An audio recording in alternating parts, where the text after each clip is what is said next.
Exercise 467. Start.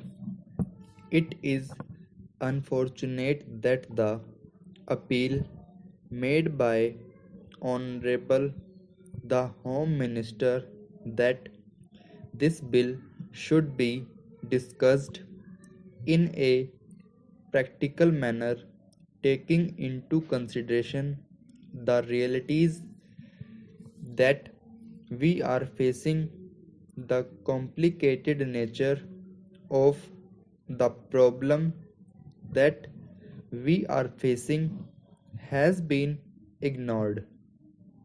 There have been attempts on the part of some of the speakers who spoke on this bill to take up a partisan attitude, an attitude based more on some of the principles that were held dear by them rather than in terms of the realities before us.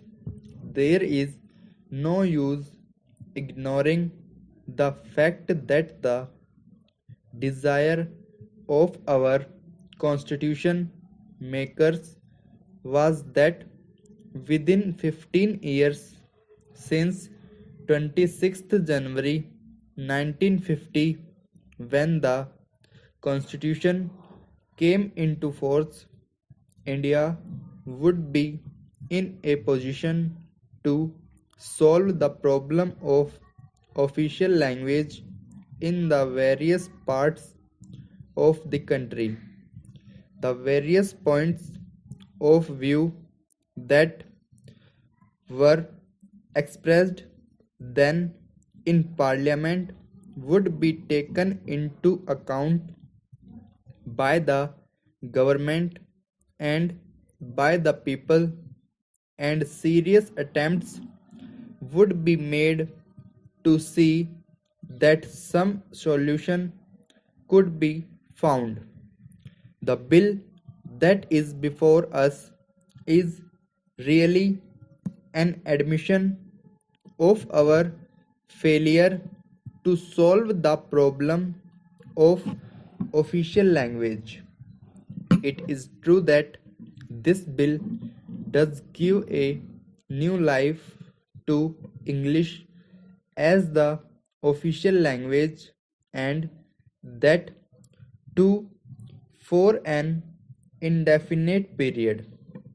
Why had we to do this when there was a general desire on the part of the constitution makers that on the 26th January 1965 Hindi shall be the official language? It was the wish of the constitution makers that on the 26th January 1965 Hindi should be the official language, and that wish of the constitution makers has not been fulfilled because of the fact that we are not able to make full use of the 15 years that were available to us in order to find out an acceptable solution to the problem of the official language. During these last 15 years, there has been a rapid progress of the regional languages, including Hindi, but Hindi has also developed more as a regional language than as a language which has spread throughout the length and breadth of the country and which has been made more acceptable during that period. We have to find out the reasons why it was not possible within the last 15 years to make Hindi a language acceptable to all parts of the country. Where exactly have we failed?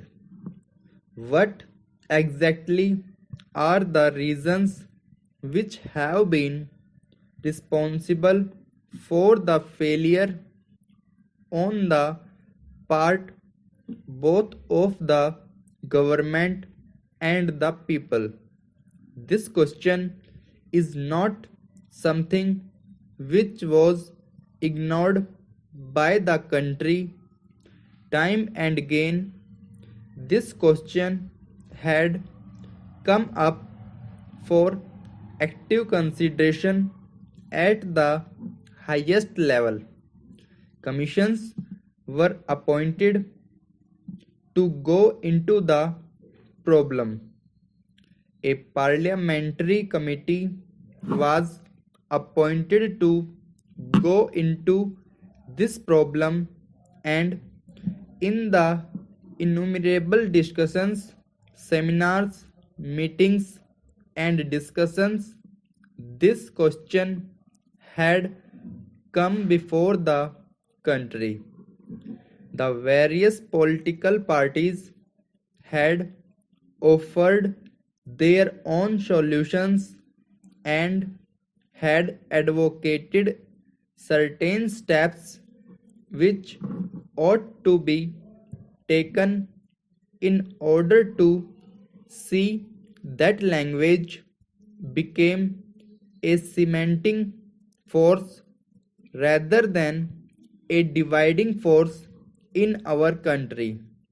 My own party has, on more than one occasion, made some concrete suggestions in this matter.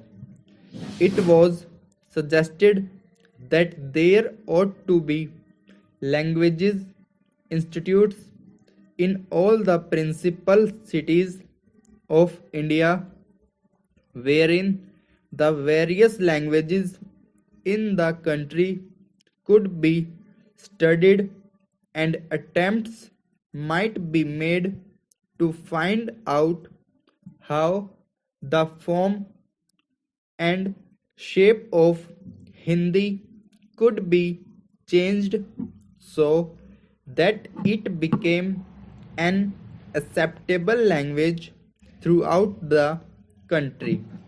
It was also suggested that there ought to be continuous exchange of students from one part of the country to another, especially with a view to finding out how the language problem could be solved by actual trial and error.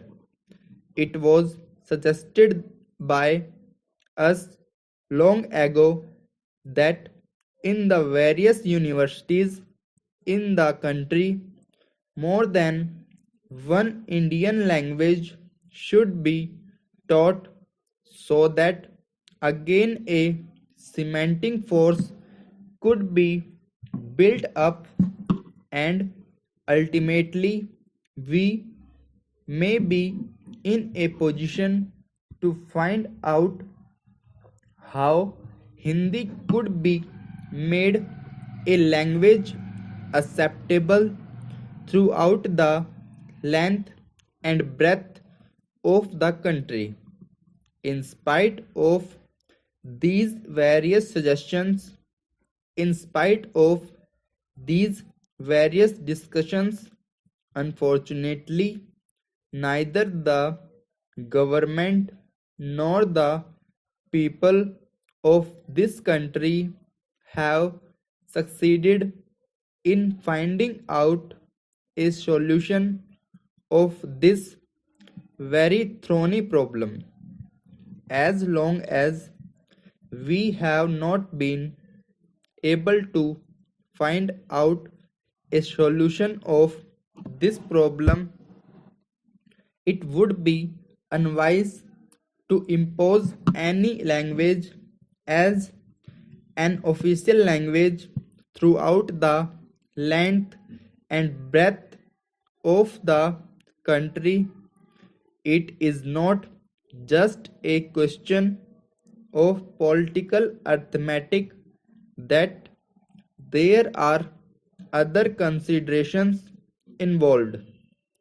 The 42% of Hindi speaking people are living in compact and composite areas, while Hindi is not well known by the rest. If Hindi is suddenly made the sole official language, there would be certain difficulties regarding the transaction of official business.